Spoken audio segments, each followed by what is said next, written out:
Sometimes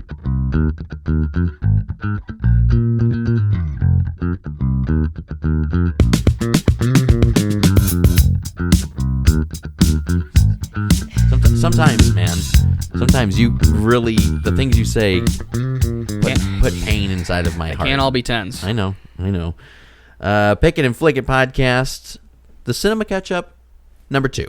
So my name is Vox.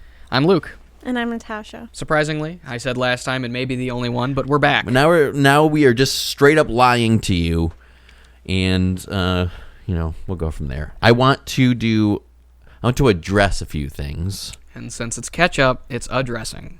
It's like that was planned. But and do a real quick housekeeping announcement. We have been slowly but gradually growing our channel. And some people that have been fans of Luke's for a little while on Confused Reviews have jumped over and are now listening to the random things that we are posting at random times. They just can't get enough of me. I know. It's typically on Fridays at 11 o'clock, in case anyone was wondering. That's when everything gets dropped. Eastern times. 11 a.m. Eastern. Anyways, we got asked if we were just going to be reposting old recordings or when when the new stuff is coming out. So we haven't posted any new stuff in a while. But that's for a reason. Yes. For one, since the conception of this podcast, we've had many lost episodes where I don't want to talk about it. Right. We would either record them and, Vox would be grumpy or, what have you. I don't know what you're talking about. We had the anticipation of posting them. Sure. And then they just never happened. And then last year, we were going to do the second annual Halloween extravaganza. Yes. And then Vox dropped the ball and it didn't happen. What are you talking about? Listen. No, it was my fault for the most part, but we're back now, and we've got a few lost episodes in the archives. Yes, that's why I wanted to post them. Fox went down to the warehouse where they hid the Ark of the Covenant, all the wooden boxes, and we found some old VHS tapes of Psycho Gorman and Elm Street 3. Yep. Striking right into your feeds every Friday. And we also posted our little draft, which is basically us rambling on for an hour or so. Yeah, it was going to be on my Patreon, but then I forgot about it, and life goes on. But it's fine. I think it's a constructive conversation. So if you're interested in any of that, check it out. If you're interested in the things that we watched all at once besides this one, there's also a Cinema Catch-Up 1 that you can go and check out as well. Talk about Scream, Jackass, several which is fresh and new, but also old. Which leads us to my next topic to address, is that we have one of your other viewers who was asking, or not asking, but saying that he was very thankful that he found this channel because we review the new Texas Chainsaw. That's right. And apparently he has been watching all of your videos. Appreciate you, homie. And was curious when you were going to do the next Texas Chainsaw. Yeah. So you heard it here first and last. If a new movie comes out, there's a 150% chance it's not going to be done. That it's not going to be done on my channel until 7 years after the movies come out at the earliest. Yes. So if you want, this is the place. Yeah. So the upcoming Halloween Ends, I'm sure we'll discuss. We'll do it here. And whatever, you'll hear it here first with two other lovely voices alongside my awful one. Typically, all three of us are interested in blabbing on. But shameless self-promotion aside, Vox, what did we watch? Oh, we watched a fuckload of stuff. Well, I mean, even since we talked about Jackass last time, but Vox and I hadn't seen it yet. Yeah. But we've seen it and since we now then. watched it. And? Not as good. I liked it. Not as good as the other ones. 2, I think we can all agree, absolutely, is the best Jackass number 2 movie. Is number 1. Yeah, it is the best Jackass movie out there. This one, man, it just fell short for me. You could tell, obviously, that COVID really fucked up the production of this movie. Yeah, COVID, Bam's departure. Situation. Yeah, there was a whole lot of things that I just fucking hated. And that's something I've heard quite a lot with people with this new one, is they're either in my side where they just loved it and being able to see another one was really nice, but I've also heard that the lack of Ryan Dunn and Bam, and because that's what really a lot of the charm of Jackass was, is it's not the funny skits and the goofy pranks, but it's the camaraderie of the guys, and sure that's missing a little bit here, but I still think they pulled out enough to really work for me. And I think we have to remember, like, these guys are getting old. Like, their bodies cannot handle this anymore. Did we really think Steve-O was going to make it to 50? I don't think so. No, and the other thing, Preston getting his ball bag punched repeatedly is just incredible. the guy is fucking 400 pounds and he's 50 years old. He just can't be going through, and he like shits himself in the movie because he's an old guy who you can't trust to fart animore. And we've all been on a fart and lost. So it's just not to go back into Jackass. It wasn't very good. I wish it would have been better. I think the fifth we had. Oh, that was another question we had on our last cinema catch up. Is do we think there's going to be a Jackass 5? I hope there will be a Jackass 5 ever. Hey, huh? Maybe there will be. I hope there will be. We'll be getting 4.5 some point this year. Yeah, it's soon enough. So, what's first on the docket for the things that we have watched?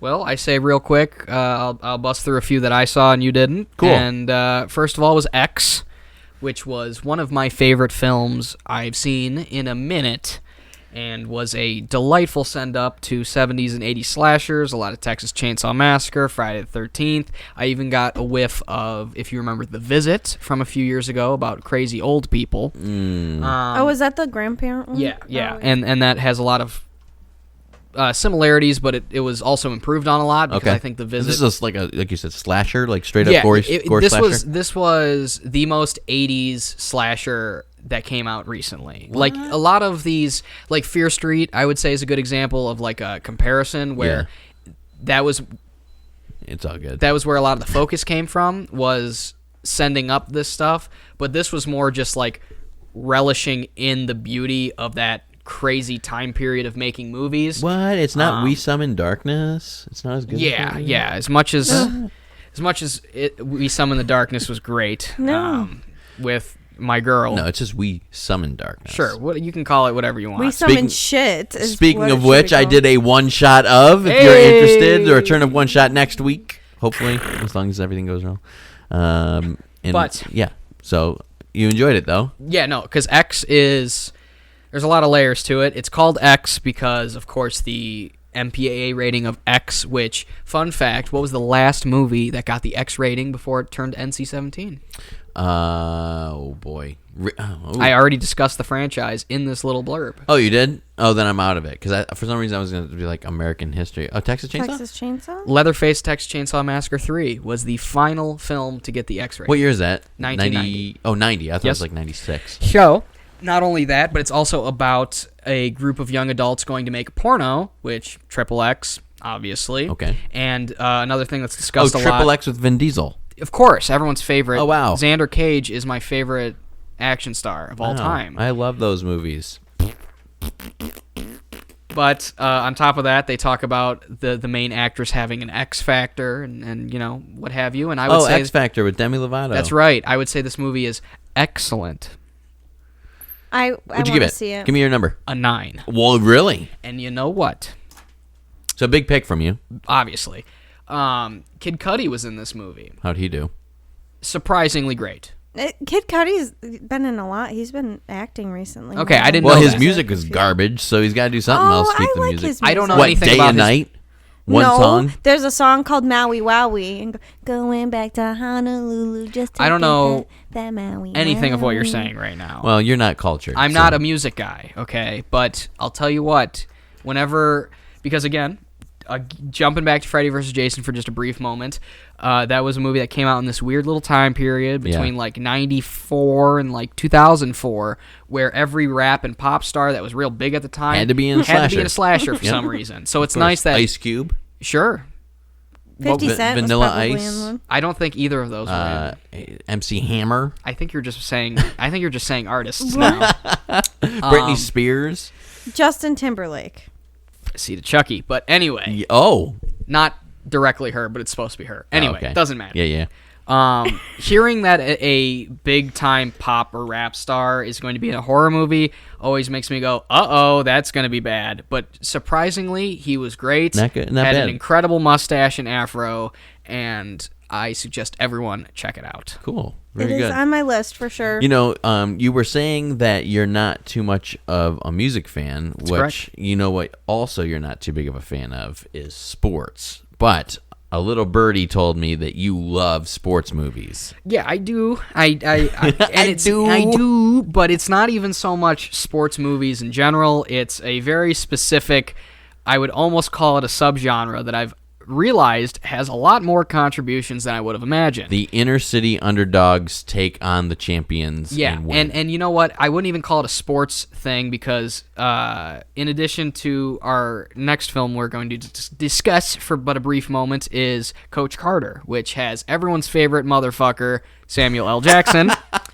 But it's... Say bitch again. Say what again? Or say what again, sorry. Say bitch. Say bitch again. Freddy Krueger? Yeah, bitch.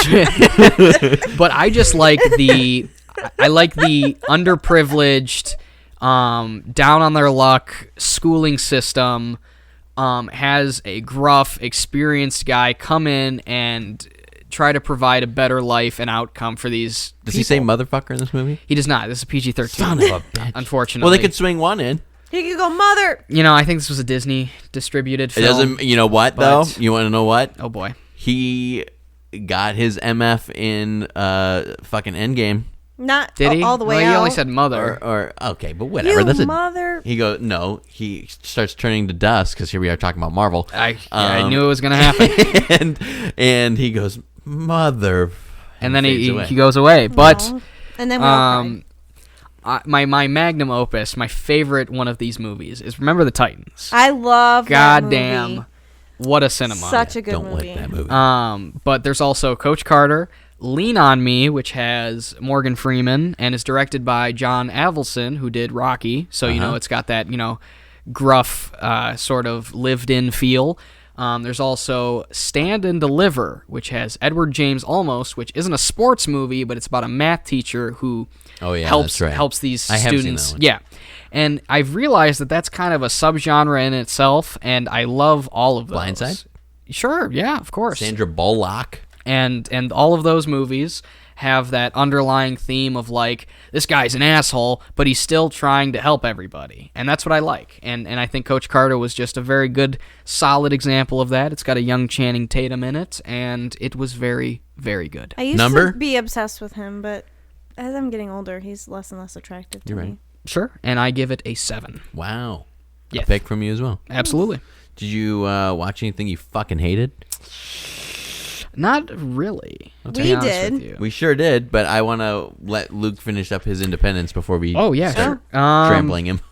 No, go ahead. I mean, the only Anything other thing that I saw that you haven't was a movie called Blood and Bone, which I have seen several times. Oh, but you did a rewatch? And I did a quick rewatch while I was editing and doing some other stuff, and it stars Michael Jai White, who you would know as Spawn from that movie. Really? I know him as one of the most talented martial artists of our time. This He guy killed it is as Spawn. Sure. The movie didn't do well critically, but it was a good movie. He's great. Yeah. He's a great guy. He was just in Black Friday with Bruce Campbell, if you Nope. saw that come and go. Nope. But Blood and Bone is the epitome of just non-stop balls to the walls action and fighting.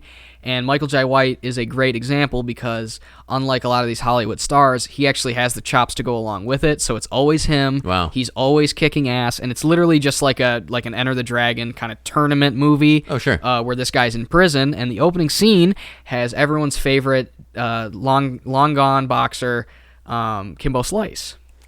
Oh, really? Who comes in with a group of angry prison mates and says, heard everyone's trying to, you're not associating with people, you're gonna get your fucking ass kicked, and he just decimates them all, and I think the scene ends with him saying something along the lines of, tell everyone else not to fuck with me, and then the credits start, and that's the whole movie. It's Wow. just him kicking ass and everyone being, there's no way this over 6 foot, absolutely shredded guy is going to be great at fighting, and then he kicks them all, and it's just incredible, and it's one of my favorite action spectacles. And what's the number on that one? Ooh, probably, I don't know. I forgot. You forgot what you rated it Let me 'cause let you've her. watched it so many times. It's again. You just know you like it. In my heart, it's a 10, but there's a lot of movies. So it's like a that. Hitchhiker's Guide kind of thing for me. Sure, which sure. I keep referencing now because it's fresh in my mind. So.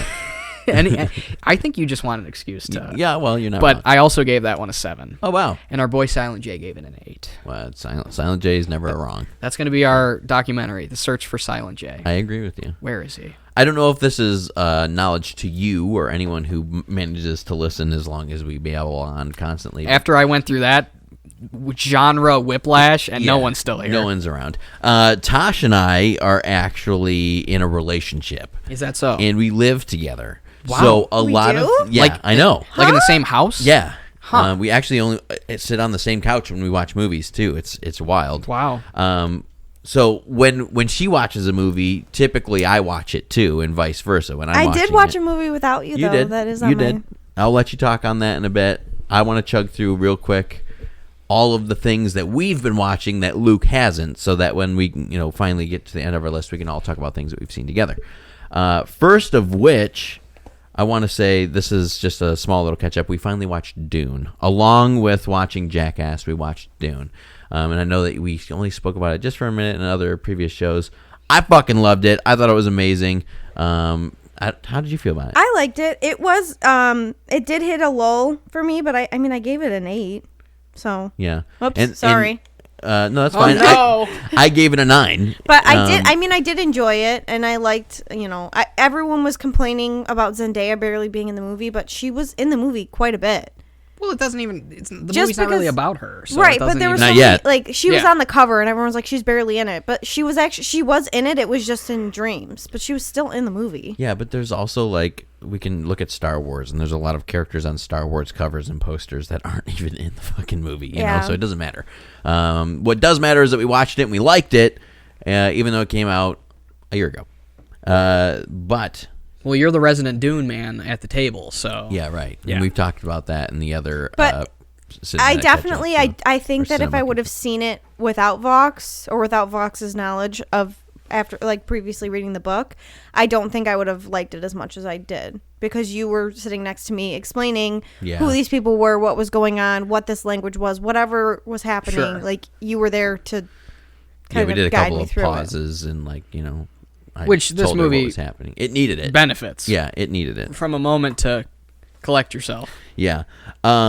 Another movie, though, that was pretty much explanatory in its own very artistic ways, which Tosh just could not wait to watch, was Fresh. Gotcha. Starring Sebastian Stan, a.k.a. my favorite anti-hero slash hero I slash love villain Sebastian slash Stan. great guy. More Marvel stuff. Let's go. Yeah, but even aside from Marvel, Pam and Tommy. Yeah, but I amazing. couldn't watch that. It's not a movie, but it was a great. It was Yeah, a but great show. we did a little TV show catch up last time on the first episode, so you watched that. Mm-hmm. How did you like it? I loved it. So I when the whole thing had happened, I was too young to even understand what Yeah, was because going on. that was what, very late 90s, kind of early 2000s? Yeah. I think really late 90s, like 99. Yeah, Yeah. I mean, I was alive, but not enough to 'cause I know- comprehend. I know in The Real Slim Shady, he talks about Pam and Tommy, Yeah. which, he would only go after real relevant stuff. Yeah, so. stuff that was hitting But- headlines. That's right. No, I think that Sebastian Stan is a phenomenal actor, Yeah. and any part that he takes on, he fully takes it on. So I think that he did a great job of. He actually, being I heard, Tommy. got into the role as Tommy By by just... wearing metal balls in his pants. Yeah. That's not where my joke was going, Oh. but I was going to say just beating the shit out of all kinds of women he sees. No, He's at No. the grocery store, the gas station. Watch out. He actually He's a menace. got ball bearings and put them in his underwear because Tommy has such a big dick. Well, no, I think he had said, because there was another actor that had done something to make it so that he knows he's in character. So when he had the metal balls in his underwear, it was because he wanted to be like, okay, well, I'm Tommy right now. That's why these metal balls are in my But underwear. Tommy's got a huge donger. Huge donger? Yeah. That's the whole thing. He's very infamous for how big his wiener is. Is that so? Yeah. And mind you, Motley Crue, who Tommy Lee's the drummer for, Okay. Was my first concert ever. And if I could kill and when myself and then go back in time, like in that movie that with Tom Cruise, I would do so. Well, I was going to say, I think the moment you realized he had such a large donger was when he pulled it out in front of everyone and then just sprayed everywhere. Well, what's crazy is that he wasn't even drumming on that. That's what he uses to drum, is what I heard. He lit himself on fire the day before the show in Detroit, and his hands had third-degree burns. He was all wrapped up, so he couldn't drum. So he had to drum with his penis. Yeah, his penis was the only thing that was drumming. Gotcha. It was the only thing that... and his balls hang so low that it was hitting the kick drum and stuff. Sure, yeah. Motley Crue sucks, and so does Tommy and Pam. I fucking hate both of them. I wish they would die. Watch it. Yeah, I think he means the like people. the actual people. Oh. They both can die, and I wouldn't care. I'm glad you enjoyed it, though. I'm really glad you enjoyed it. What'd you think about Fresh? I loved it. I thought it was great. Fresh I think was a it little definitely it like. Did you watch Fresh? No, I have not seen Fresh. Oh. Yeah, it was a little weird. The premise is... How recently have you watched it? Recent. So it's still 2 weeks. fresh in your head? Oh, God. We walked right into that. Jesus Christ. I know. I really... The premise is a handsome guy goes and picks up chicks and then locks them in a house in the woods and literally cuts portions of their body off while they are alive and sells their meat on the fresh market on the fresh market on the black market. Gotcha. In a bunch of that's the premise. That's and so all what, you he need to know. keeps them alive? Yes, nice. He keeps them alive, and it spirals from there. Who's the chick in that movie? Oh, it's her also name Lily James. Is Daisy Edgar Jones. She's actually That the sounds main real character familiar. in Where the Crawdads Sing. What else has she been in? She sounds very... That name sounds familiar. Nothing. To me. Nothing? Normal Nothing, People. dude. Yeah, nothing that I've seen. But she kind of reminds me of Dakota Johnson in a way. Just like her, I guess her style, her kind of facial structure. She was really good. I liked her in it. The movie was not bad. I think we both agreed near the end that we were just kind of like... It was kind of dragged out, yeah. Because it was like the first half hour is just pretty much like rom-com. Like it's funny, like and romance, and these two people are falling in love, and then he brings her back to his house and drugs her, and then the title scene happens a half hour into the movie. Yeah. Oh, so like the Friday the 13th remake. Yeah. The opening credits, the opening title card is like 25 minutes in. Yeah, but I just felt like once the action started to happen, it just kind of dragged out a little gotcha. bit. It But didn't do me... I still liked it. I would still recommend that. So it was more like it. the premise was better than how they executed it. Gotcha. Yeah. What'd you give it? I gave it a 7 out of 10. So did I. I'll give it a pick, but it was a 7 out of 10 for me. Okay. We went through, and I know you haven't watched it yet as we wrap up the stuff we've watched solo. The Adam Project. Sure. Still on my list. Several people at work have been almost harassing me that I haven't seen it yet. Really? Yeah, saying that I got to. Who are these people, and why do I have to slap them in the mouth? Because it's, holy fuck. Not even so much because they think it was like great, just because it it kind of it's kind of us encapsulates stuff that I like. Yeah. I know you said it was very Back to the Future-y and Deadpool and stuff that I can get behind. I like Ryan Reynolds. I do too. I would almost go out on a limb saying that I love Ryan Reynolds. I could say I love Ryan Reynolds. He's one of those guys where like I'm trying to think of like a comparison where like even if the movie stinks, I'll go see it because he's in it. Yeah, and, he's just under Paul Rudd in my love book for men, because I really like Paul Rudd too. Yeah, Paul Rudd's great. I don't think that this movie... I don't think it was great. Didn't stick the landing. I don't think the premise was bad. However, it has been done before, and that's why the premise wasn't bad. You want to watch something like this? Looper? Go watch. Okay, sure. Looper really wasn't even that good for me either, but like go watch Back to the Future. You're welcome. There's 3 of them. They did something where they like, how when they have Princess Leia and they like de-age her. Oh, okay. They did that with a character in this movie. Oh yeah, they did, and it was very bad. It was really bad. Okay. Like lost a point because of how bad. Really? It was. Okay. Yeah, I remember watching it and going, "Oh, yikesers!" Yikes. And Tasha had a big issue with they that. They de-aged the kid, so he was an infant. He was just a baby. Yeah. No. Yeah, it was a baby had on like a 12-year-old's body. I was thinking like in Funny People where it's Adam Sandler on the baby. Oh yeah, that's right. About? Yeah. I didn't mean this young. Here's 2 things that I liked about it as we do our classic, but I'll do a quick version. Looked great. Okay. Looked really nice. Very nice. That's nice. Cinematography was good. CGI, seriously, was really, really well done, except from the de-aging, of course. Gotcha. And it was simple. The other thing is, it was a star-studded cast that all knew what they were doing. So there was just like no hiccups, and even the kid, for as young as he was very convincing. Well, and the fact like they picked a great actor to act like Ryan Reynolds as a kid. Yeah, that's what I've heard too, is that he's very very good. In tune with the snappiness. So the best part is also the worst part, because goddamn was there was no breathing in this movie. It was like, hey kid, what you doing? You got this thing going on? Oh, where are you going? Go over here. And they're just I felt like that was nice though, that it was just fast. Yeah, it didn't seem like it dragged out or There's anything. portions of this movie that needed to be dramatic, especially near the end when Hulk himself, Mark Ruffalo, shows up, and you're just like, yeah, what's up, dude? And you're really excited that Mark... You didn't say Zodiac or any of the movies. You had to go back to Marvel, didn't you? Edward Norton's my Hulk. Yeah, right. There was just portions of this movie that needed to be dramatic, and they were not. So they did the Guardians of the Galaxy where they undercut it with a joke. Dude, it was worse than Guardians. It was way worse. Guardians 2 does that. Speaking and that's of my Guardians, favorite Marvel movie. Zoe Saldana is in it. Gamora herself is in this. Well, so I said that. And everything's Ross was full like, circle, baby. Is that Gamora? And I was like, yeah, it's Gamora. And he's She's like, Are not you sure? green. I can't tell. Yeah, he was like, are you sure that's her? And I had She's to gorgeous. Google her like 4 times. And I'm like, yeah, that's definitely her. Yeah, she is gorgeous, but I'm so used to hot green lady, not hot.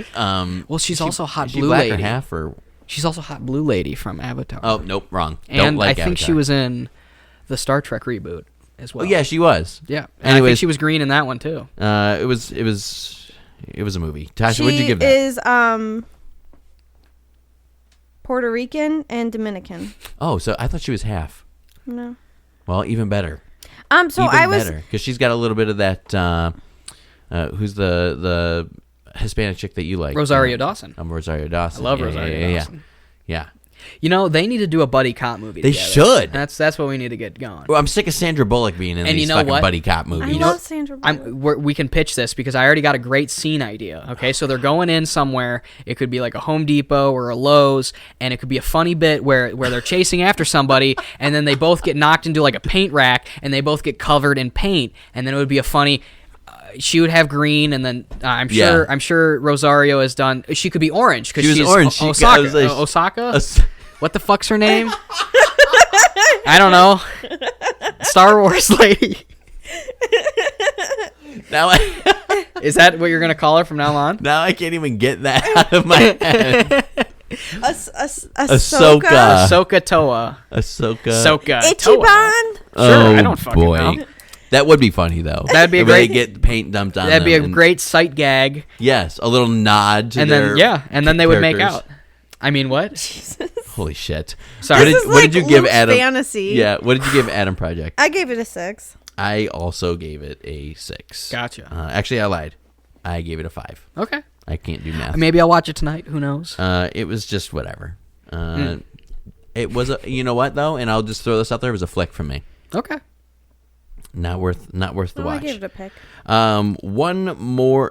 Two more things, both of which we can go real fast with, that Tasha and I watched solo, and then we'll get into the nitty gritty of what we've all watched recently. We got to talk about Kevin. We need to talk about Kevin. Whatever. Great book, terrible movie. That's all that needs to be said. Yep, that's the sum of it. And Windfall. Oh wait, Turning Red. I watched it. Oh, okay, Yeah, good. I didn't know you watched it. Yeah, calm down. He watched it before we did. Windfall. Sorry. The best way that I sum this up, I talked to Luke off mic about this. Looked great, sounded even better, and fell so fucking short of the mark that I am actually astonished that this movie was approved at Netflix. Wow. Yeah. I would disagree with that. Netflix will fucking fund anything, it seems like. Yeah. Oh, I disagree. I feel like a lot of the movies they put out are good. I feel like they're learning now because they're losing a fuckload of money because, of course, we've all seen the reports of that Netflix spends more money on their They've never been production profitable, that yeah. they can't make money. Yeah, I think even back when they were doing the DVD by mail, they were never. It was like it was one of those scenarios where they maintained just enough to keep going, but they never. Yeah, but they did extensive layoffs and they got rid of their It also doesn't cast help that for every Squid Game and Cobra Kai, that's not only well done, but it's a real big almost event in the mainstream. People at work will be talking about it, and your family will ask you about it, and it just becomes part of that zeitgeist for a little bit. There's a million just terrible shows and movies that either get canceled after a season or just suck. Mm-hmm. I remember the Cowboy Bebop show. Oh man, I don't watch any of that anime stuff, but I know a lot of people at work who are big into it. Were saying like Cowboy Bebop. it was terrible. Yeah. It was just an unbelievably bad, not only adaptation, but like it didn't do justice to the initial storyline. If I'm gonna say anything about it, that's what it did. Because I have Cowboy Bebop on Blu-ray. I'm not an anime guy, but I watched that series and I was just blown away by it. Because I know it's relatively short. It is it's only 2 seasons. Okay. Yeah, I think it's like 18 episodes. Yeah. But it's just strange that like, because in my opinion, and I've been saying this for a few months now, HBO Max is where it's at. Yeah, so HBO Max is the. You can only get one streaming service. Speaking of HBO Max, I do have something that I watched without you that we'll talk about. Okay. Real quick, the Windfall, I gave it a 2 out of 10. Yeah, me too. Huge. You gave it a 4. Me too. Oh, a 4. Sorry. 2 stars. 2 out of 5 stars, but 4 out of 10 in total. Huge flick from me. And then Tosh, to wrap up our individual stuff. What'd you watch? I was going to talk about Hellbender, but we don't have to talk about that. Oh, I thought you were going to talk about Road Trip. No, because you've seen that. Oh, okay. We'll talk about that. Sure. I watched Moonshot on HBO Max. I totally forgot you watched that. Yeah. With Dylan Sprouse and Cole Sprouse and... Cole Sprouse and Lana Condor. Yeah, Lana... So, she's hot. Cody Martin and Laura Jean get together. Oh, yeah, Laura Jean from To All the Boys I Loved. Yeah. And who's What? Cody, To All the Boys I Loved before? Netflix movie? Yeah, and then... Faith hasn't watched them? I guarantee she would has. eat those up. And then Cody Martin's from 5 Feet Apart. Oh, he is from Cole 5 Feet Sprouse Apart. is in 5 Feet Apart. Yeah, I've seen that. Cody Martin, he is Cody Martin in Sweet Life of Zack and Cody. Cody. Thank you. Oh, my bad. Whatever. One of my. Does it really matter? It doesn't. It does, because that's one of the best shows Like, ever. no one's calling Josh Peck Josh Nichols and being confused. You know what I'm saying? Like, Yeah, you're right. Everyone knows. Anyways, go ahead. It was cute. It was cute. It looked... I walked by a few times when I was getting beer out of the fridge, going back into my game room. a regular routine of yours. Yeah, and it seemed kind of sci-fi. Yeah, it's like 2040 or 2050 or something. These kids go to school to eventually fly to Mars. That's neat. That's a neat And concept. yeah, and this kid can't get in. Like, he just has taken the test so many times. I'm assuming can't that's get Cole in. Sprouse. Yeah, And but He can't get it up either. Let me guess. Okay, so here's what happens. He gets snuck in, and then they fall in love, and then some tragedy happens where one of them might die or something bad's going to happen, and then they learn to love, and then the movie ends. No. Okay. Good try, though. You were kind of close. So she is going. She buys a ticket to go see her boyfriend and live there. Who is not Cole Sprouse. Who is not Cole Sprouse. Okay. So she's going. She's a whore. She's a whore. She's going to see her boyfriend, and then She's he a dick sneaks vacuum. on, and then they're hanging out throughout the whole thing. Nothing ever happens between them while she's with her boyfriend, Okay. and then It's only after when he gets sucked into the vacuum of space, she's like, well, Cole Sprouse is still here. I mean, I guess we could fuck. No, well, they knew the whole time that he was a stowaway and he was on the Right. plane, and then Zach Braff. From Scrubs. Yeah, he's like the big guy, and he's created this whole thing, and he's like, you're hilarious, I want you on my team, I want you to go to this brand new planet, and Cole Sprouse is like, no thank you. And So the moral of the movie is, if you're funny, you can get anywhere. and then Lana Condor is like, yeah, I'm not having this on Mars, I want to be back on Earth, because her boyfriend was like, I have this whole thing set up for you. She's like, this isn't my life, this isn't the life I want. And then they go back to Earth together. So on your preference, it's not as long as you're funny, you can get anywhere. It's as long as you're funny, you can get it in Gotcha. anything. That's what they say. I'm not funny. So, Yes, you are. Tasha, I was 1 in a million chance. I'm moderate. You're hilarious. So, I think you're both funny. Oh boy. Anyway, good thing your woman doesn't listen, because she would have some concerns. It's just a way of life. You just never know. I don't know any other way. Yeah, me either. What'd you give it? I gave it an 8 out of 10. Holy shit! Yeah, I'm a sucker for a good rom-com, and honestly, both of those actors. Well, I'm a sucker for are you. the So best. Jonas Brothers reference. Yep. But anyway, I would say if you like rom-coms, go watch it. So speaking of rom-coms, I say we dive straight into one of the greatest comedies. You've been dying to talk, haven't you? Is Road Trip. Yeah, you've been dying to talk about this. We forgot to talk about it last time. Well, see, it's not even so much that I'm dying to talk about Road Trip specifically. We didn't watch Road Trip last time when we talked. We did, actually. It's that I just want to talk about Tom Green, whom I love. Yeah, I can't fucking stand Tom Green. I mean, there's no portion of that guy where I'm like, this guy's a genius. You know, like I just cannot get on board with anything that he fucking does. So for me, Tom Green is a retard. Yes. Okay. As long as we have that baseline, we're good. No. No part of me will ever say he makes sophisticated comedy, okay? This is not... Tom Green, to me, is the definition of acquired taste. You either love him or hate him. I hate him. You either get what he's doing or you just are completely lost. I'm completely lost. Tom Green came out at a perfect time, especially with comedy and movies in general. Because in the late 90s, we were in a very interesting time for comedy where nobody knew what was going on. Nobody knew what anyone liked. So they just went completely as far as they could. American Pie, Something About Mary, where it wasn't even like making good jokes. It was how gross and weird can we get with it? Mm-hmm. Yeah. And that is the complete encapsulation of Tom Green's comedy is... I'm wearing a chicken head and I'm beating you to death with a fucking turkey leg, and then I'm driving around on a Segway, and it's just... We're shoving mice in my mouth. Sure. And so Tom Green was great because nobody understood what was going on, and he was almost like John Belushi in Animal House, where he was in Road Trip, and... Real quick, what did we think of Road Trip? Just because I'm curious. 5 out of 10. Hang on, let me just double check that. Just to confirm. I gave it a 5 out of 10. Okay.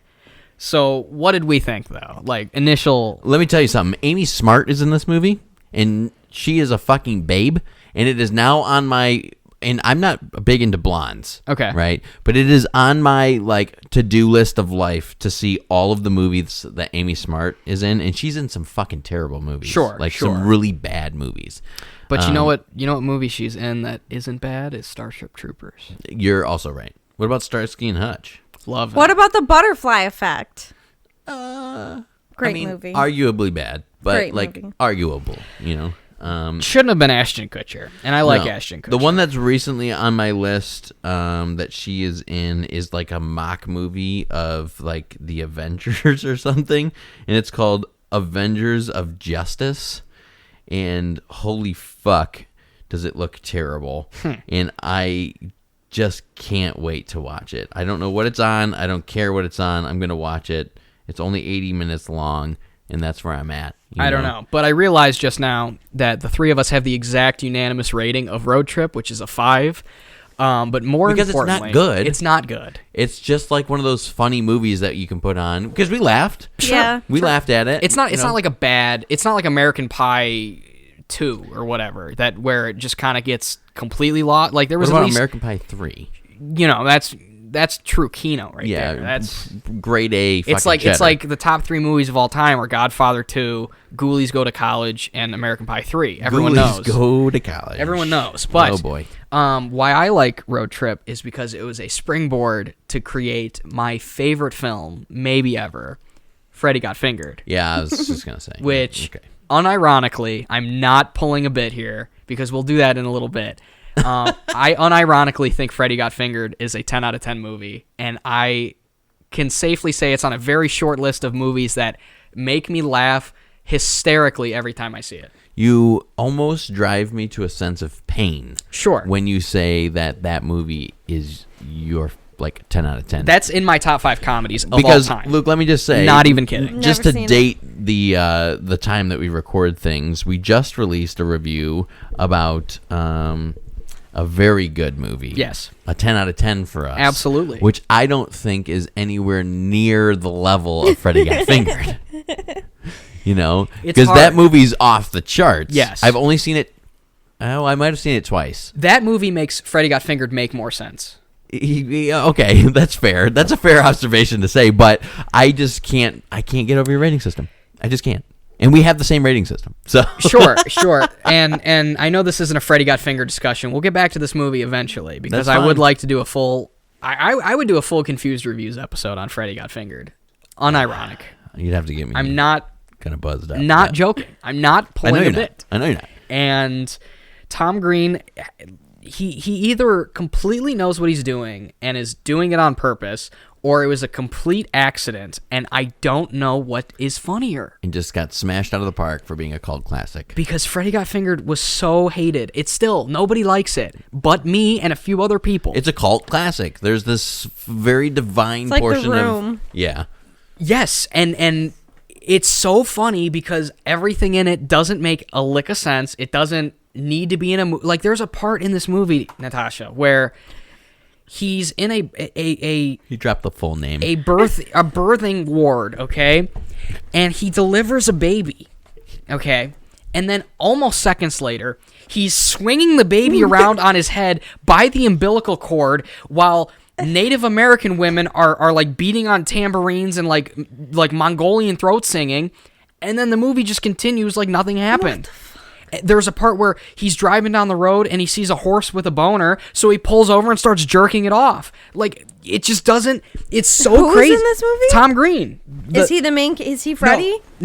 No, Freddie is his brother, who also gets fingered. The name of this movie is literally a child molestation joke. Oh, no. I'm not even... I like, it's so outrageous and so crazy. Like, the fact... This was a studio movie.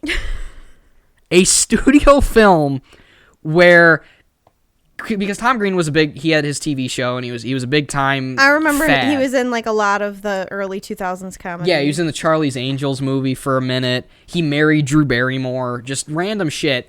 And the tagline of Freddie Got Fingered is, "This time you can't change the channel," which is literally saying you gotta watch this unless you leave the fucking theater. Yeah. And man. Wow. Look at the skew on Letterboxd. Oh, yeah. That should just tell you it's all over the place. It has 2.7 thousand 1 stars and 3.4 thousand 5 stars. Do you have a 5-star? I would give it an 11 if I could. So anyway, Speaking of movies, though, because have we been doing that? We got to get past Road Trip. But speaking of movies I that guess. are not like Freddie Got Fingered, that are mainly on the high end, we fucking watched The Batman and enjoyed it. God damn, surprisingly, what a good movie. You that know, was. So this thing at Pick it and Flick It that happens is that we normally like to pick and choose like movies that we think are going to get relative clicks. And however, we do focus mainly on the Marvel end, thanks to me, as you know. Mm-hmm. We didn't decide, we just decided not to do a full episode on the Batman, which we totally could have. Same with the next movie we'll talk about, which we'll get to. I think that should be the last one we talk about. Okay, then the last movie we talk That'll about. That'll be the spice dessert. on the end. We could have totally done a full episode on the Batman, but I feel like everyone and their fucking brother was freaking out about this, so we're just going to talk about it here. For a good few weeks. You know what I mean? Like, every YouTuber that does movie reviews was like, holy fuck, the Batman. Except for our boys. They didn't do it. No, and that's fine, because I feel like they're in the same boat as us, where everyone else was doing it. They know what's good cinema. They know where we stand and where they stand, blah, blah, blah. But finally a good DC movie that isn't full of comedy. That isn't full of... You gotta put that asterisk in there, because I'll get on you about Suicide Squad. Yeah. Suicide Squad. But it's not full of comedy. It's not full of garbled bullshit Marthas. And it's also not a Christian Bale movie. Because those were the last like good Batman movies. Yeah, The Dark Knight, so as to be expected with any new Batman casting, whether a villain, whether the titular Caped Crusader. Well, good. Wow. That was perfect. That was good. But as to be expected, when everyone heard Robert Pattinson was going to be Batman, everybody lost their fucking mind. And there was so much drama behind it. Like, he's not beefing up enough. Yeah. He's not working out quite a bit. He's being a baby. So, having seen the final film, looking beefy, sounding good, absolutely killed it. But what I really like is that this will be the final nail to show people that he can act, and he's really good at it. Because he's always been a great actor, though. Yeah, but he has that stick with Twilight. It's the same thing. The role sticular. It's the same thing that we were just talking about with Daniel Radcliffe. It doesn't matter what he's in. He's Harry Potter. Yeah, and when you're in so many like sequeled blockbusters in a row, there was 8 Harry Potter movies. Yeah, because there's 7 books, and the last book was in 2 parts, so there was 8 Harry Potter movies. How many Twilights were there? 5. Okay, I mean, that's a lot. Yeah. You know, like 5 movies. Oh, yeah, it was like an annual, here comes the next Twilight. Well, and he'll always be Edward Cullen in my mind, but, like, just to go back on Twilight real Italian? quick. The first movie sucks, and then it starts, as they go on, they start to get progressively better, and the acting gets better, and the chemistry between Robert Pattinson and Taylor Kristen Lautner Stewart gets better. But the first movie is the one that everyone's seen, because it's like, all right, well, I've seen the first Twilight. Yeah. Isn't Mickey from Shameless in those? In the later Twilight movies? Is he? I'm pretty sure hilarious. he is. I'm pretty sure he is. But I know he's the kid in Big Fat Liar that's afraid of the fucking frog. Oh my God! Don't do this to me. You didn't notice that? No. Yeah, he's. When's the last time I watched Big Fat Liar? Oh shit! I guess he's in Breaking Dawn Part 2. Okay, I didn't even. I do remember that because I think he's got like bleach blonde hair. Because I've seen a picture of that. Yeah. But well, he's the kid in fucking Big Fat Liar. There you go. He's the bully. Who's the next episode we're doing Big Fat Liar. Young Frankie Muniz and my girl. Yeah, your girl, all right. You don't even know her name. No, I do know her name. Hold on. I'll get to it. But rounding back to Pattinson. Yeah, sure. The last 5-ish years, he's been absolutely slaying it in the acting department. He was great in Good Time, which is the Safdie brothers, who also did Uncut Gems. But he was fucking phenomenal in your guys' favorite film, The Lighthouse. So he was good in Lighthouse. Yeah. And here's the other thing that he was really good in, and he played the bad guy Creeper, was Devil All the Time with... Still haven't seen that, yeah. I mean, like, that movie kicked ass. Yeah, he was good in that movie. And we have a young Tom Holland in that, too. And I say young because he's not Spider-Man. Oh, it was Amanda Bynes in Big Fat Liar. Your girl. That's my girl. Face tattoo heart girl. You know? But she's the man. My biggest thing with Batman is I was kind of disappointed that they made him like emo. Because I feel like Robert Pattinson could have been so much hotter. Well, and if he walked around with his shirt off, punching villains. Yeah, in the face. yeah, exactly. Well, and if he didn't have like and the dark glimmering makeup and like the hair over his eye, like I just felt like that was too over the top. Well, so that scene for me, I can kind of relate to in the sense because you're dark and mysterious. Okay. First of all, calm down. Here's the sense that I can relate to it as. I'm not a vigilante, right? But aren't you? I worked. I see the producer V signal. You're in the not sky. Vengeance. Oh my God, you're Vengeance. I'm Vengeance, oh literally. That's PV for personal vengeance. I worked at a haunted hayride attraction for 11 years of my life, and that scene where that clip comes from that shows his emo hair and his things, you know, his dark makeup around, he gets the shit kicked out of him. Mm-hmm. He gets bullets shot literally all over his body, and he's beat to shit, and he rips his mask off, and he's like dripping sweat. So when he pulls his mask off, his hair's like kind of slopped down in his face, and he puts the dark makeup around his eyes so that people don't recognize him, which is ironic because in every one of these Batman movies, it's never a thing. There's never that continuity. Yeah. Is they pull it off. You can clearly see it when they're wearing the cowl. Yeah. And then he takes it off and they're just perfectly clean. Hot. Yeah. Young dudes or whatever. And when he sits down and he's just like, he didn't say fuck, but it's written all over his face where he's just like, fuck. Like, is this what I'm doing? Yeah, like, God damn it. Well, I think and I really liked that. The emo thing isn't gonna, because this is a trilogy, we all know. It's whatever. Yeah. I think this is still very early Batman. He's still trying to feel out what he wants to do with both Batman and Bruce Wayne. And I think as the movies progress, we're going to get that, hot playboy wearing the tux, clean cuts. I hope not. I think that's what'll happen eventually. I hope not. I think that's what arguably ruins modern Batman movies. Well, here's the thing: is this was a Batman movie. That's the thing. This was not Bruce Wayne. There was hardly any of that. It was almost 90% Batman. I wanted all Batman. Sure. And this was a true Batman movie because remember we got like early comics when Batman was coming around was like Detective Comics. He is the world's greatest detective. With Batman. Like, that's what they were called. And the fact that we got, like, this true detective... And, okay, I like Jim Carrey. In fact, I would go as far to say that I love Jim Carrey. Okay? I'm one of the biggest Carrey defenders for sure. That movie is fine for what it is, with Jim Carrey as the Riddler. He's a great Riddler for that type of character, for Tim Burton, but Joel Schumacher. But it's the Tim Burton style, though. I mean, like it's not. It is. It's not. It's not. The whole thing. You're so wrong. It hurts a little bit. Yeah. Well, that movie's. It's not not a good. Marvel movie, so you don't know enough. It's also, remember, we have. I have not seen those. We have Tommy Lee Jones as Two-Face, as the most obnoxious, ridiculous Two-Face ever. First of all, to drop a little sprinkle of knowledge on you, you know who is going to be the Riddler in Tim Burton's Batman 3? Tell me. My boy, my number one. Arnold Schwarzenegger. Robin Williams. Oh, really? Well, not only was Robin Williams almost the Joker in 89's Batman before Jack Nicholson signed on, but he was going to swing back around and do the Riddler when it was Tim Burton's Batman 3, and who plays Billy D. Williams? Because he was Harvey Dent in the original Batman, and then miraculously he's a white dude in the third one. Who knows? Yeah, and what happened? He got Billy D. got screwed out of that one, but he got to play him in the Lego Batman movie. So it all comes back around for you. Well, what I was gonna say though is that Riddler's a great villain. I really like Riddler as a villain, especially when it turns into the Hush later on in the comic series.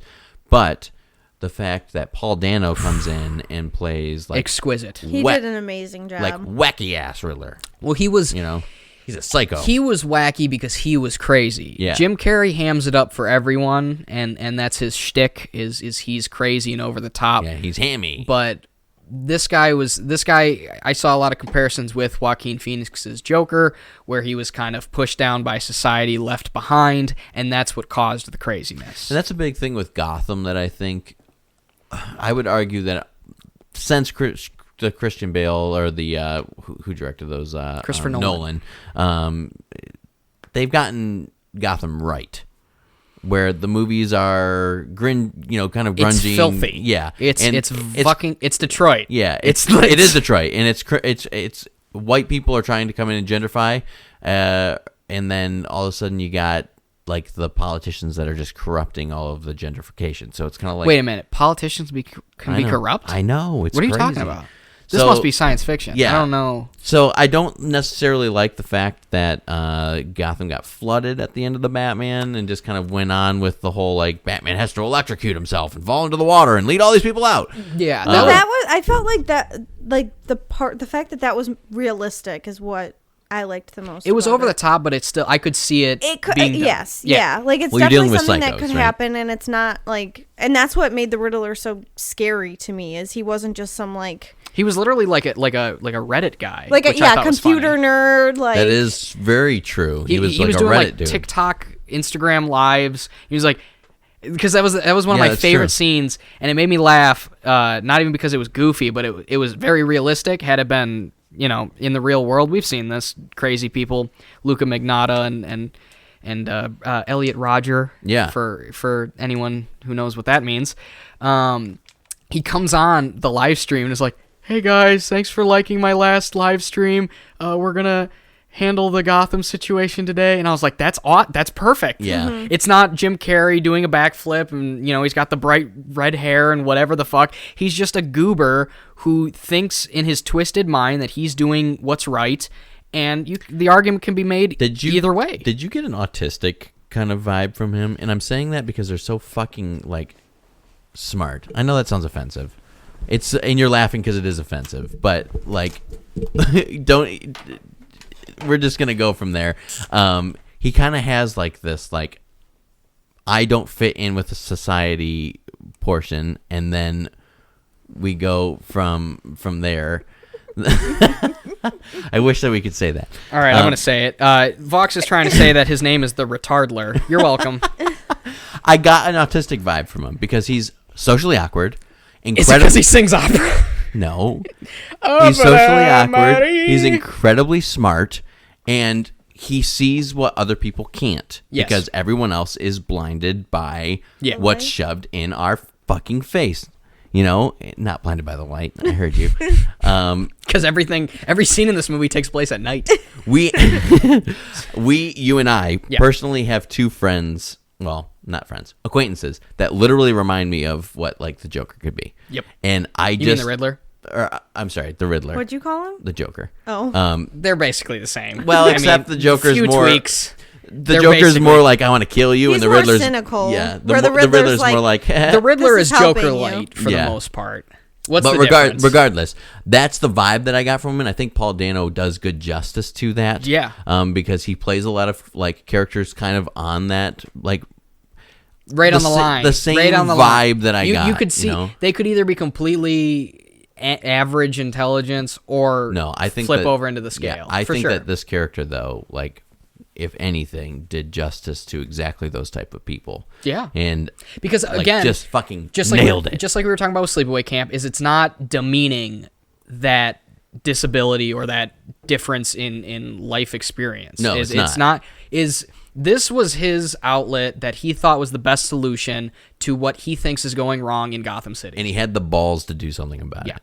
And Yeah. goddamn, that's right there. What you just explained is why DC villains will always be better than Marvel villains. Oh yeah, and Batman, we've said it a million times, Batman has the greatest villains ever. If the rumors are true, because I think we should move on from Batman, because we'll talk forever about this. But if the rumors are true and we get a freeze in the sequel, finally something that does another justice to a great villain instead of everybody freeze. Chill out. Yeah, take a chill. You know, like fuck you. What a Nice mockery. to see ya. Yeah. What a mockery of, and that was Arnold Schwarzenegger. Batman and Robin. I've only seen. Tasha's giving us this look like, what are you talking about? Yeah, I we're saw losing it. Ben Affleck Batman, and then Sorry. I saw some of The Dark Knight, but I didn't like it because I was like, when it came out, I was like 12 or something. Yeah. When did it come out? I don't know, but I don't know, I you need was to young. rewatch those. So it We'll wasn't rewatch something that I was interested in. I think I would like them more now. them. Yeah, they're very good. And then I never really, I mean, maybe I've seen bits and pieces of like the old Batmans, but I haven't really seen much. And it makes me want to rewatch them. I know that, or it makes me want to watch them. Yeah. Well, regardless, if we get a freeze, and they did really good at giving justice to the character of Riddler, I think we're going to be in good hands. Yeah. Very, very good hands. I very much enjoyed this movie. I would say Dark Knight's still my favorite of Batman's movies. Me too. But this was the best Batman movie. Would you give it? A 9. A 9. Yes, sir. Tasha? I think I gave it a 7. And I gave it an 8. There you go. Yeah, I could have done it. It was too long. I could have done with less Catwoman. That's fair. I think that they could have taken her out and done a separate. I know Zoe they've already done a Kravitz- Catwoman, Yeah. but they could have done a complete other Catwoman, and Yeah. I would have been fine with it. I mean, Zoe Kravitz's Catwoman was phenomenal. She was great. But she, was a little bit too much. Yeah, And her then- stuff could have been. I mean, we didn't even talk about the Penguin, which, Colin Farrell. Colin is Farrell's the gone one. on I record. thought you guys were fucking with me. Take it easy, sweetheart. When- Yeah, take it easy. Yeah, one last thing on Batman. When you guys told me it was Colin Farrell, I was like, no fucking way. Yeah. And then you pulled out your phone and showed me, and I was like, this is fake. You edited this, and you're like, I'm serious. Yeah, I and I wasn't did pulling a not bit. fucking believe Yeah. We watched. that was him. He's on Hot Ones. If you Sure. haven't watched this Hot Ones episode, it's a good one. He says in there, I believe, that when he sat down in his makeup, and He probably didn't even recognize himself. well, the directors were walking by him like he was no one. Like they were just walking right by him and paying no attention to him, and he's in full makeup for their I can movie. just imagine he's talking to like his assistant trying to get coffee. He's like, "Who the fuck are you?" Yeah, like, like get out of here, because he doesn't look anything like himself. No. Yeah. I mean, it's from the gold tooth to the scarred face. Yeah. Just we could definitely he come looks back great. and that's do a what I'm full saying. We podcast, could but- have done an entire episode on it, but we're not going to. but so. very good stuff. What movie, however, that is a remake sequel that didn't do the justice it needed to do was Ghostbusters Aftermath. Afterlife. Oh, wow. See? It basically was after. It, It you know, wasn't Aftermath. afterthought. Yeah, it would have been fine. I don't know who made that joke, but You know what? I don't know where to start with this. Not a bad film by any means. Another classic that I have not seen is Ghostbusters. So We need to like tie her to a chair. What's that movie? Is it Clockwork Orange? That Yeah. they like, Yep. and just Well, teardrop her we could how eyes. just- dare and- you use Ludwig? we van could just for watch this. these movies. But I liked it. I wasn't. That's because you have no preference of what it's being right. I didn't told about. understand the nods or anything that were happening. Well, fuck. Then you were probably confused for most of that movie because Ghostbusters Afterlife was a very interesting experiment in trying to both recapture the magic of that first Ghostbusters and pay respect. It was trying to pay respect, but also just doing the same movie again. It reminded me of The Force Awakens, where it was literally A New Hope with a different skin on it. Yeah, They more or just less. reskinned that movie. But the difference was they didn't bring Han Solo back as someone other than Harrison Ford. Yeah, and then kill him. So I don't know. I definitely didn't hate this movie. I didn't hate it. I thought it was decent. But Ghostbusters is probably my favorite comedy of all time. Definitely a top 10 movies. Yeah. So seeing any Ghostbusters stuff that is at least watchable is always kind of a giddy, that's hearing that proton pack start up, and the one that gets me is the siren. The Ecto one, yeah. In the trailer, the final trailer that they released for this movie, and mind you, we haven't watched it. I know you watched it in theaters, but we haven't watched it until now. When that fucking trailer dropped and it shows them whipping around the corner and her seat kind of spins out, I just nailed that fucking thing behind me. And the Ecto 1 siren starts going off. I was riddled with goosebumps because that is the shit. I loved Goosebumps. I love Goosebumps. I loved Ghostbusters growing up. That's the pull and take from this movie for me. Yeah. Or the give and take, whatever, is yes, it has all this stuff. Yes, it was trying, but it was almost like they were trying to manipulate me into feeling like that. Yeah. And I love the Star Wars thing. Yes. Do you remember this? Do you remember the green guy that ate stuff all the time? This was turned up to 12 in this one. The only difference is that it was actually the production value was good. There was good production in this. And there was a lot of stuff that I wish they had leaned into more. There was a lot of stuff that I thought was good in concept, and they didn't kind of... I liked the young girl Phoebe. I thought she was neat. She was very much her grandfather in every way. Yeah, and she's actually the one of the daughters in Haunting of Hill House. Gotcha, yeah. Which is another fucking banger. Which is interesting, too, because we went to Horror Nights last year, and that's right. And there was the house on that. We walk in immediately, and they're like, Luke! Yeah, and then you're like, huh? What's that? And then... the year before, which wasn't 2020 because they canceled it, but 2019, there was the Ghostbusters house that we went to. So it was kind of cool seeing the... I wonder if they'll do one of these. We were just talking about that. Yeah, we were just... What was the other one that you were talking about? Possible Horror Nights... Contender? Yeah, we just watched it. It was probably on some sort of Universal thing, but I guess it doesn't matter. Oh, it was Candyman. Oh, Candyman. Yeah. Because that is Universal Studios. Yeah. Silent J has the original Ghostbusters at a 4 out of 10. Whoa, Silent J is wrong. Silent J is simply incorrect. So I don't know too much about the original Ghostbusters. I know obviously Big Puff, Stay Puff Marshmallow. Yeah.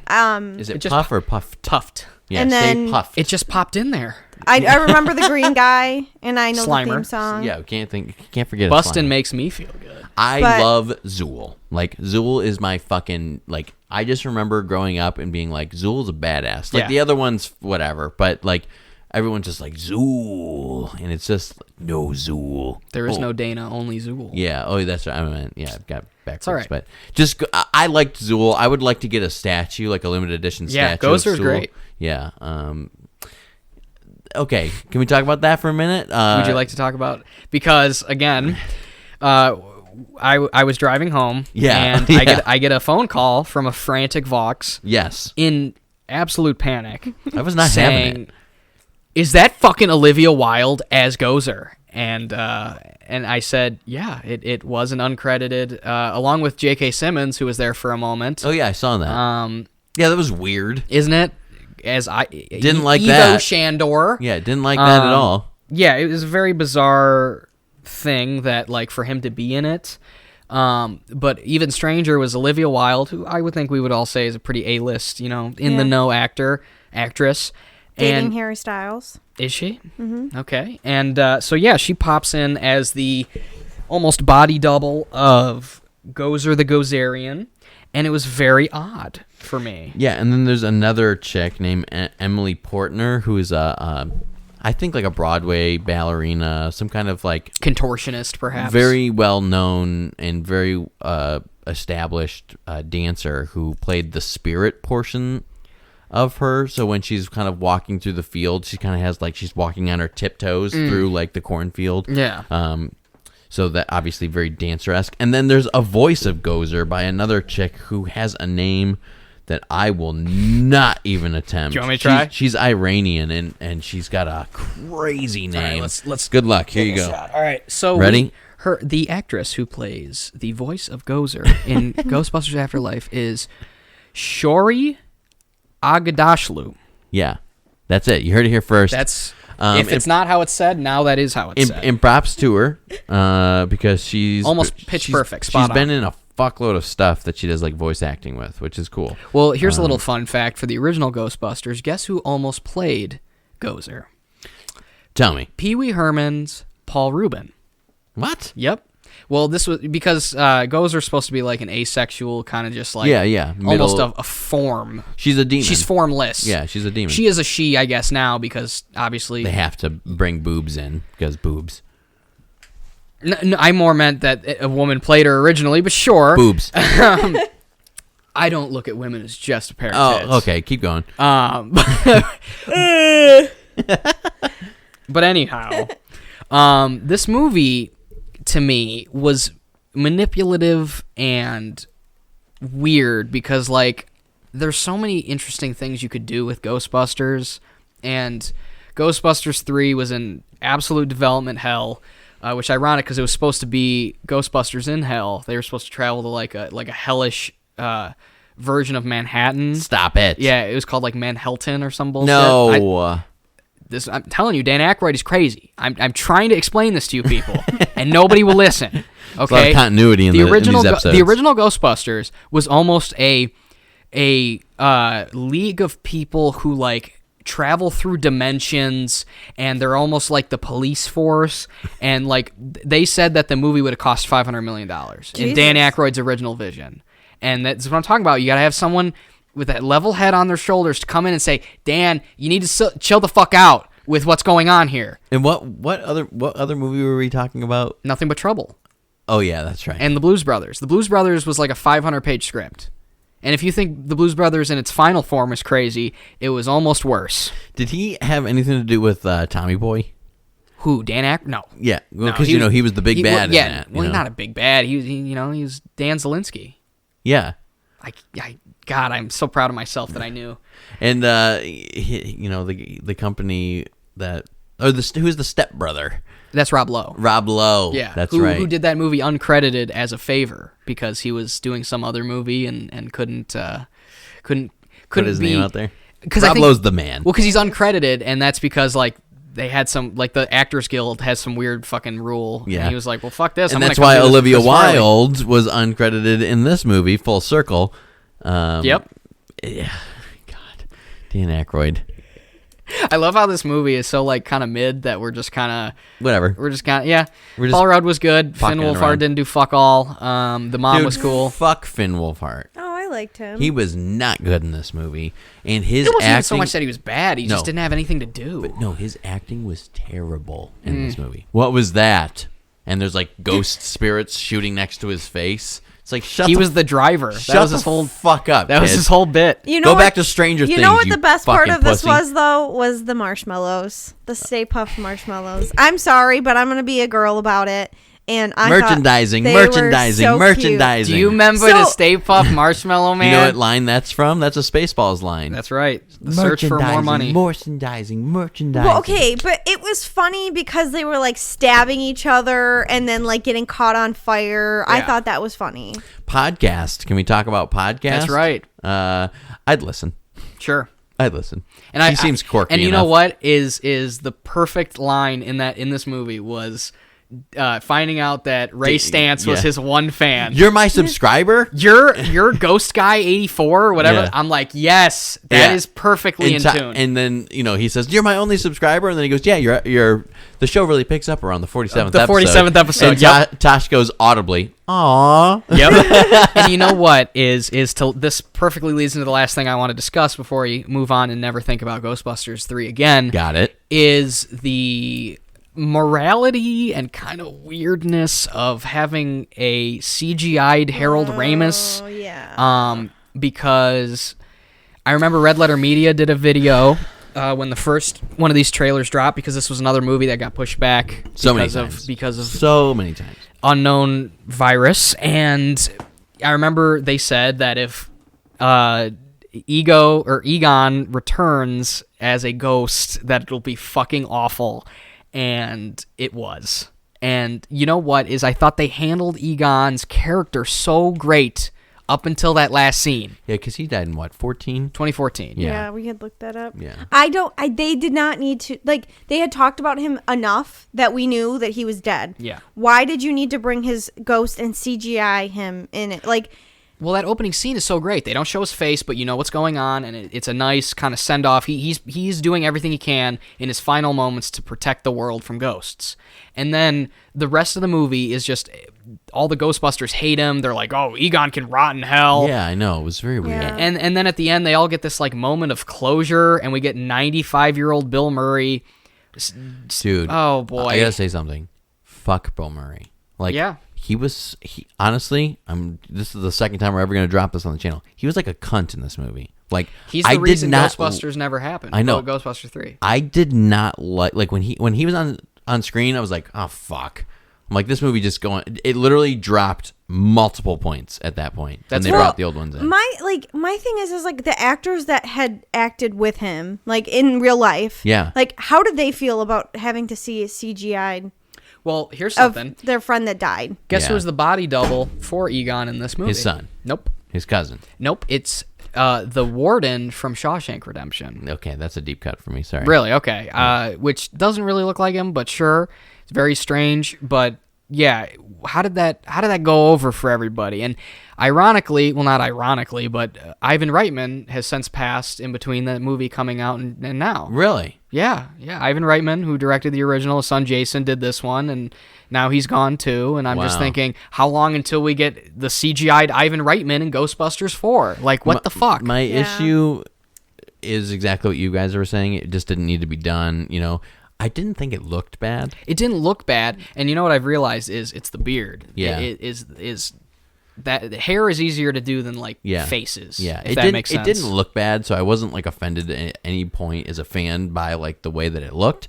I just don't think that it's fucking necessary. Yeah, it was nice. The cool part is they were already communicating. She what's her name? Phoebe. Phoebe was already communicating with him throughout the whole movie. There's the chess game, the lights, the light that's moving around, and when she's talking to him and he's throwing shit all over the place, or pointing the the light thing.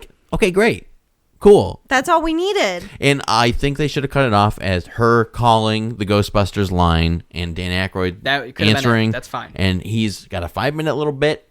He's the coolest. He might be the craziest, but he was the coolest of them all. Oh, he was the most, aside from Ernie Hudson, who I don't think has ever done anything else. I don't think so either. He got that role on accident. Well, you know who it was supposed to be? Eddie Murphy. That's right, baby. Yeah.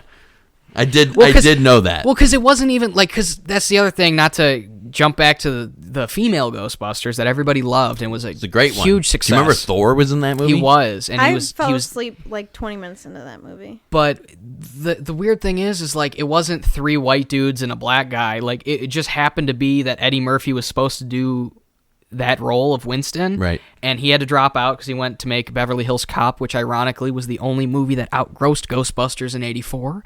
And so then when we come back around, it's we got to have Patty Jones, or what was her name, Leslie Jones, as the one. I'm like, that's kind of weird because it was never a race thing, I guess. But that's a discussion for another time, right? But boy, golly, did I both love and hate Ghostbusters 3. Yeah. What'd you give it? 5. A 5. Yeah. Really? I think I had it as a 6, but I bumped it down a little bit after the recency bias kind of faded away. Tasha, what'd you give it? A 7. I also gave it a 7. Fair enough. And I just for the S&Gs of it, it's a flick for me. It's not necessary. Go watch the first 2. If you You're haven't welcome. seen Ghostbusters 1 and 2, I don't know why you'd even bother. Tosh. Sorry. Yeah, Tosh watched it just because I wanted to watch it, and I think she enjoyed it because she had never seen the other ones. I feel like if she walked into it like knowing what had happened in the other ones, she would have felt the same way. Yeah. I mean, maybe if we go back and watch it, you're gonna be like, wow, these are way better than the third one. But since we've got 2 more movies to do and we're kind of dragging along here, Yeah. what'd you think of Turning Red in a sentence or less? I don't think it's possible. There's a lot to Yeah, unpack no. with. I got it. Pretty neat animation, good style, and it reminded me of Teen Wolf. Okay. That's my whole review. We kind of ran into the right-wing propaganda for the hatred of this movie really early on before we kind of... Yeah, like probably like Saw 2 it? days into Oh, it wasn't being because out. it was like about like It's about periods. it's and, about like, a woman's But it's changing not. body. It literally, Yeah. they literally mention periods probably for 5 minutes of the movie. Well, see, that's the big problem with movies today is anything that happens at all is either completely right-wing, gun-toting, blah, blah, blah, or it's ruining woke and it's ruining the culture and blah. You gotta understand something.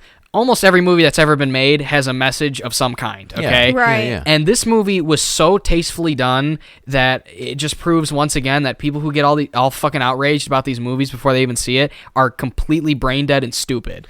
Because this movie was beautifully done. Yeah, we have mutual friends who kind of shared this whole, like, again, right-wing ridiculousness on Facebook. And the post was essentially this.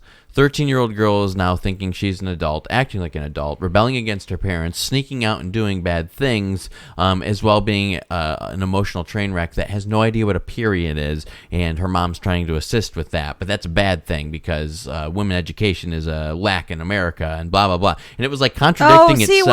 what I had read was that it's showing that it's okay to treat your mom badly, and it's like this little girl's disrespecting her mother, blah blah. I'm like, this is literally how teenage girls act. I literally remember. Literally were a teenage girl. Literally. I was a teenage girl. That was perfect. That you couldn't have written that. Sorry for saying literally so much. This was literally a girl. Oh my god, literally. But here's the thing.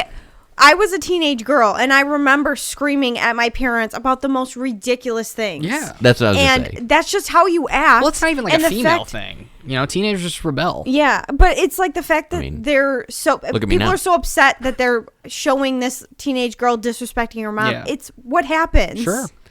Yeah, and that's what I was going to say, though. Here's the thing, though, is you were a teenage girl. So, like, you can reference this way better than Luke and I can.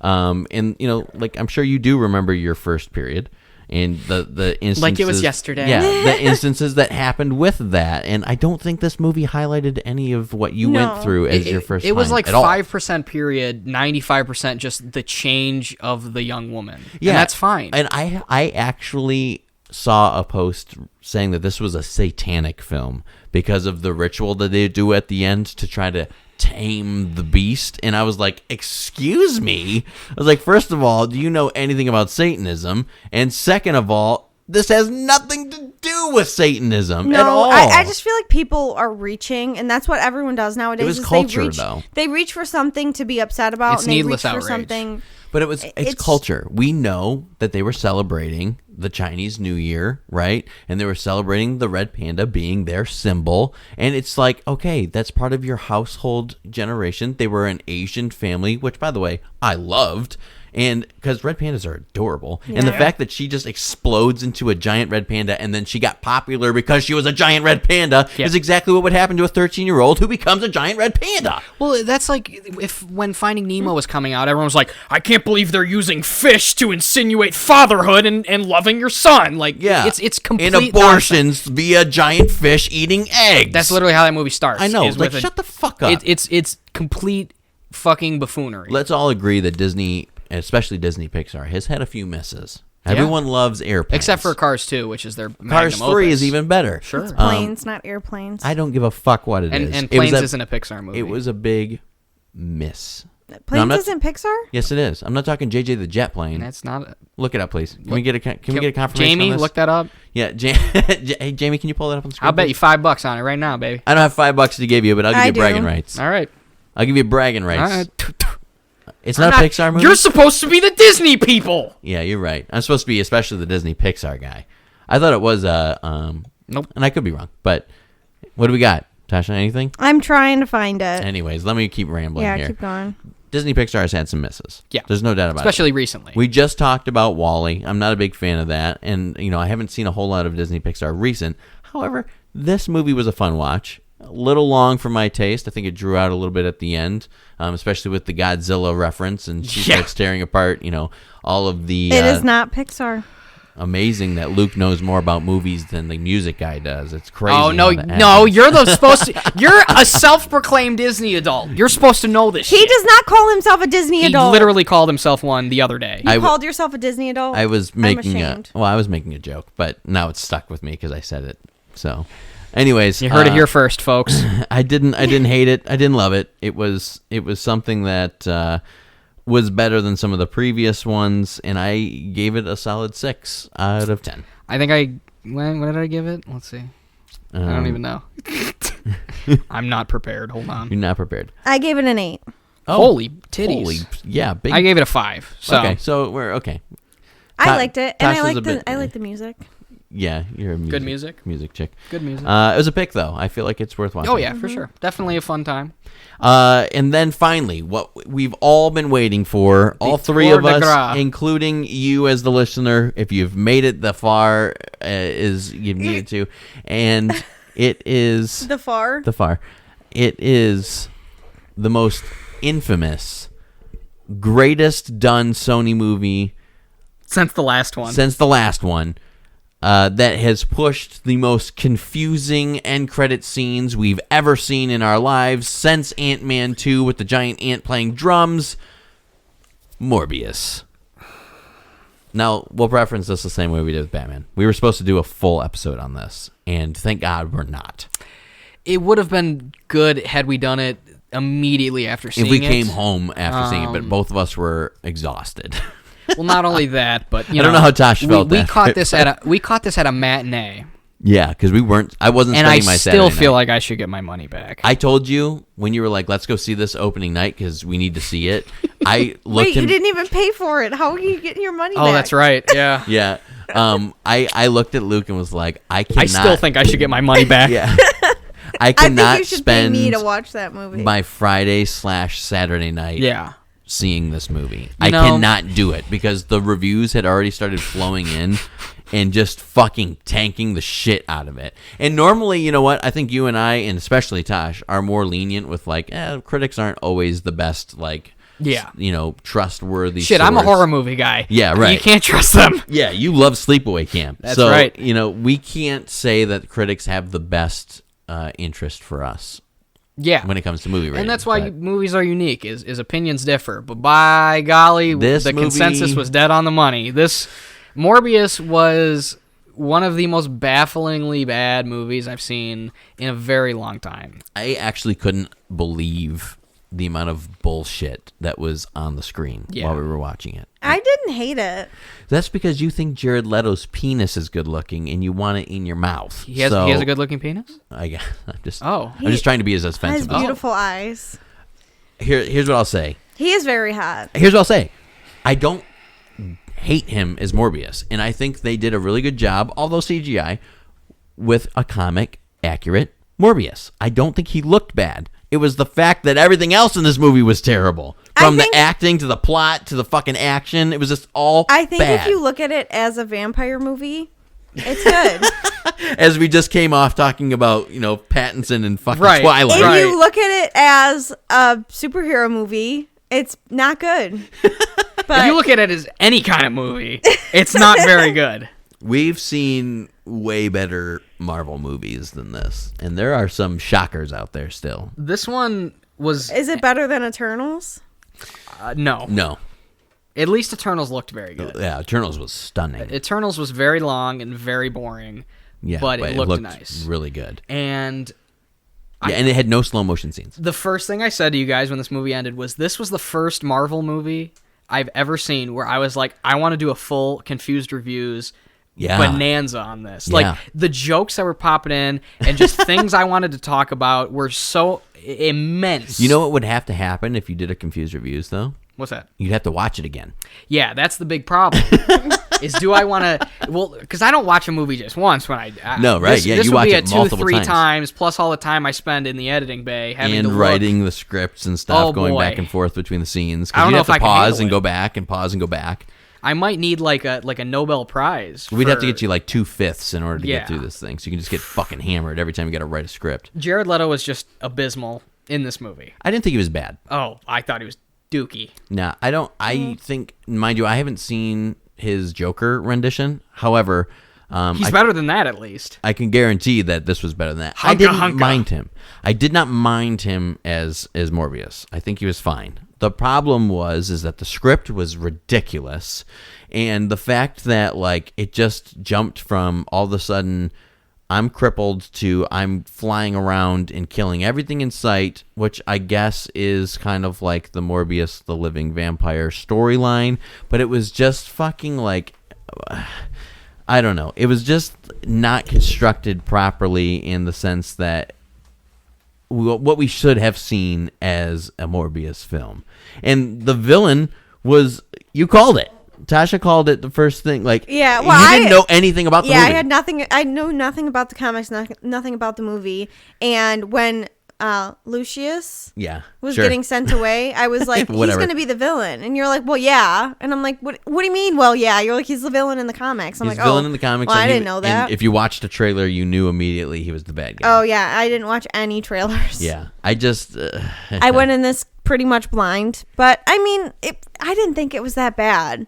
Like, I wouldn't tell someone, like, go watch it right now. But if someone wants to go see it and like Jared Leto, go ahead. Well, the problem, Have too, at that you it. have to look at is that the entire movie was so dark that you can't watch it during the day. You have to watch it in a completely black movie theater and, hope that you will figure something out on the screen, because there's certain points, and correct me if I'm wrong, there's certain points in here that is supposed to be from a first-person view, and it's so clusterfucky that you don't even know what's happening. Everything was like that, though. It's not even like the first person attempts were really stupid. Yeah. And everything was shot so like boring.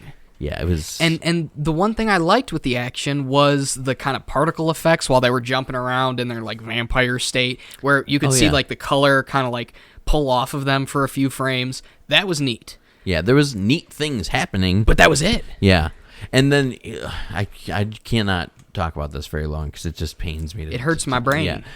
Can we talk about the messy and most unconductive end credit scenes that we've ever seen? And mind you, in Ant-Man 2, or maybe it was Ant-Man 1, there was an end credit scene with a giant ant playing drums. Yeah, but that was obviously like a bit. It was a bit. I get it. But I feel like That was better made? Was more conductive as far as what was happening in the universe, because Ant-Man is being able to talk to drums and has a friend that's a giant ant. That's right, Anthony. Yeah. Talk to drums? He does. He talks to the Talk drums. to the ants. He talks to the drums. I haven't drank that much, I'm telling you. I'm just talking very fast and a lot. You're trying to push Morbius out of your head. Yeah, but there was two end credit scenes. The first one, which was of course, you are drunk. You're drunk. The first immediate, Jesus Christ, Sorry. the immediate The show's falling apart at the seams. end credit where it was like, here's two credits and Yeah. now here's a scene. Yep. And then there was It literally was. It was like the casting and then directed by boom instantly into a. and then they were like, we can't make these people can't- wait for the second end credit scene. We just have to put it out. So it was like 3 or 4 more credits and then the Yeah. second end credit scene. What a fucking mess. Okay, so Both of those scenes. So, just like we said with Spider-Man, this is going to cause a rift in what comic book movies do from here on out. I hate this. I hate all of Because Sony is conjoined like the fucking movie basket case this. Yeah. to the Marvel Cinematic Universe, because Marvel crafted a brilliant overarching universe of comic book movies and stories and interconnecting shows and movies, and it's literally so much going on. And again, these aren't, high art movies, and for the most part, I just like to goof on them. Yes. And at the end of Spider-Man No Way Home, they, open up the portal and everybody goes back and everybody has a hunky-dory day except for Spider-Man. Yeah. But for some reason, because Sony is desperately trying to hold on to the film rights to Spider-Man and his Rogues Gallery, and so we have Adrian Toomes, I hate that I know his name. Oh, boy. Played by Big Daddy Michael Keaton, who, of course, played Birdman in Spider-Man. And so he's in jail, but then he's transferred from another universe because, remember, the sky opens up just like the end of No Way Home. I'm pretty sure that was just a shot from Spider-Man because it was so, you never see Michael Keaton just pop in there. Like, you know what I mean? There's never the portal that opens up. It's just, you see it in the sky, and then he's just like... Well, there's a little bit of gold light around him, and he's like feeling his chest because he's like, "Oh, I just got a little bit of a tingle. My nipples are hard. I had my spider tingle. I got a boner." And then he's just like, "Huh, what a weird universe this is. I hope the food's better here." Yeah, he's like, "I hope the food's better here." Shut the fuck up, Michael Keaton. Any person, especially he's just supposed to be a blue collar guy who turns to crime. The first reaction to anybody would be, what the fuck just happened? Where am I? Yeah. His reaction is, well, I guess I'm in a different universe. Tom Hardy's Venom had a better reaction when the room changed, and he was like in sheer panic. Sure. Which, of course, is a better done end credit scene. So then they were like, well, we don't know who you are. Go free. Because you're not in jail for a certain reason. That's what we just let criminals go in the world for free. It's like, you ever hear about the Man from Torrid?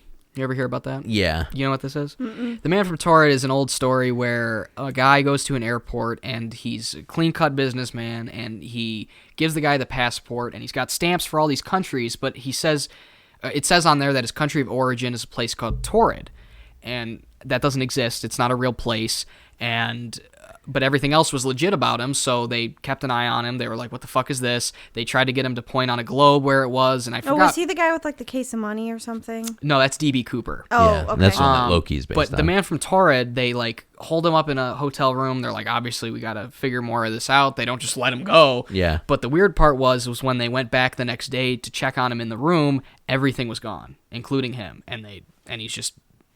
like a fart in the wind, gone.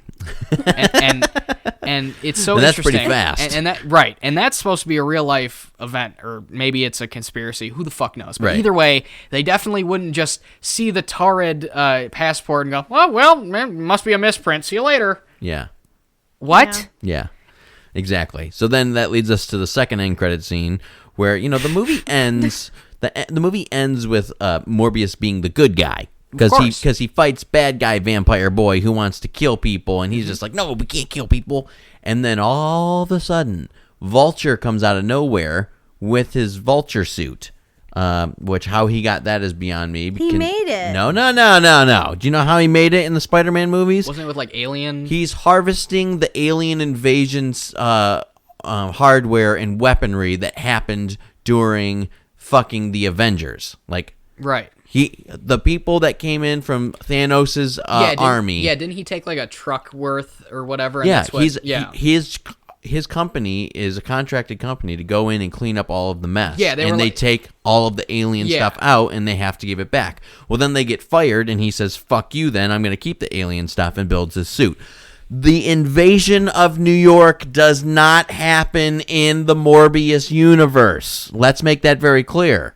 Unless all of a sudden it has, and it just is happening in all of the universes. Well, no, because they reference... and remember in San Francisco when this happened? Because Venom's the only movie they can hitch themselves to? Right, exactly. And he even says, no, I'm Venom in the fucking... Which is weird, because in the trailer, it's a full joke, and he's like, just kidding, I'm your boy Morbius. Yeah. But they cut that off in the movie, and the scene just ends. Yeah, it's very weird. But what's so strange is, again, same thing with that, is Vulture flies up and he's like, I don't know what the fuck's going on. Something's weird. Spider-Man must be involved. But Morbius, doesn't react, saying, who is Spider-Man? What does that even mean? Well, that's what I was saying. Morbius is the good guy at the end, and then Vulture says, hey, let's do some revenge on this Spider-Man guy. And he goes, we're bad guys who can do good, or some cringe-ass line. Yeah, and then he's like, Sounds intriguing, but it's like, okay, so you were just fighting your best friend through all of your life because he wants to kill people,